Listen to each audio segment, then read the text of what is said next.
أنواع النفوس يا جماعة بتنقسم في القرآن الكريم لثلاث أقسام. يا ترى بقى أنت أنهي واحد في الأقسام الثلاثة دول؟ أول قسم ربنا سبحانه وتعالى بيقول: يا أيتها النفس المطمئنة ارجعي إلى ربك راضية مرضية. العلماء بيعرفوا النفس المطمئنة دي، بيقول لك هي النفس التي اطمأنت أمام طاعة الله، النفس الساكنة اللي هي يعني إيه، استسلمت لطاعة ربنا سبحانه وتعالى. إنسان مسلم بجد نفسه اطمأنت. شوف لدرجة إن ربنا سبحانه وتعالى بيقول إيه: يا أيتها النفس المطمئنة ارجعي إلى ربك راضية مرضية. ده النوع الأول من النفوس. النوع الثاني النفس الأمارة بالسوء. وما أبرئ نفسي إن النفس لأمارة بالسوء. زي ما قالت بالظبط امرأة العزيز لما قالوا لها إيه؟ لما قالوا لها أنت أذنبتي، قالت وما أبرئ نفسي، أنا مش ببرئ نفسي من اللي عملته مع يوسف. لا، دي النفس أمارة بالسوء. وفي علماء بيقولوا إن دي أصلا طبيعة النفس، إنها بتؤمر بالسوء. يعني إيه بتأمر بالسوء؟ يعني طبيعة النفس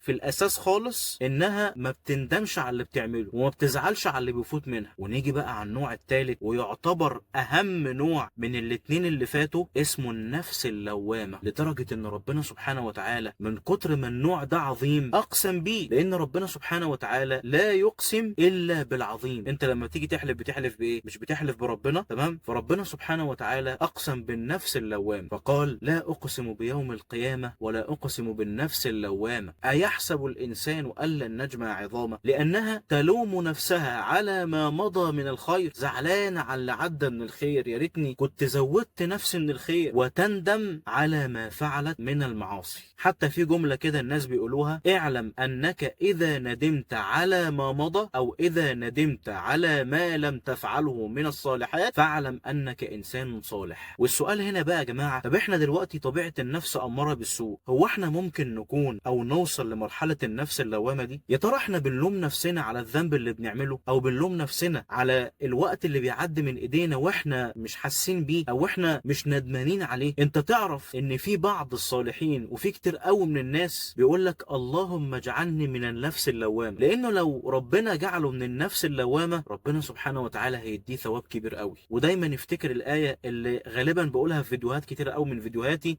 ربنا سبحانه وتعالى بيقول: ان الله لا يغير ما بقوم حتى يغيروا ما بأنفسهم. لما تيجي كده وتقول يا رب يا رب انا نفسي ابقى اكون انسان كويس، والله يا رب اهديني يا رب، ده طريقة من طريق اللوم، ان انت بتلوم نفسك على اللي انت بتعمله. وفي ناس تانية مش حاسة باللي هي بتعمله، عادي مش مهم، وايام وتجري وخلاص، وتلاقيه هو ايه، بيعجل ايام ويقول لك يا عم بقول لك ايه بقى، نعيش لنا يومين ونخلص وخلاص. هو هتكون من الناس دول. طب ازاي اكون نفس لوامة؟ مفيش غير الدعاء والمحاولة، لانك انت لو هتدعي وهتفضل في مكانك ما تحاولش يبقى الدعاء ملوش لازمه. لازم تدعي وتعمل دعاء مع عمل. ربنا يجعلنا يا رب من النفس اللوامة.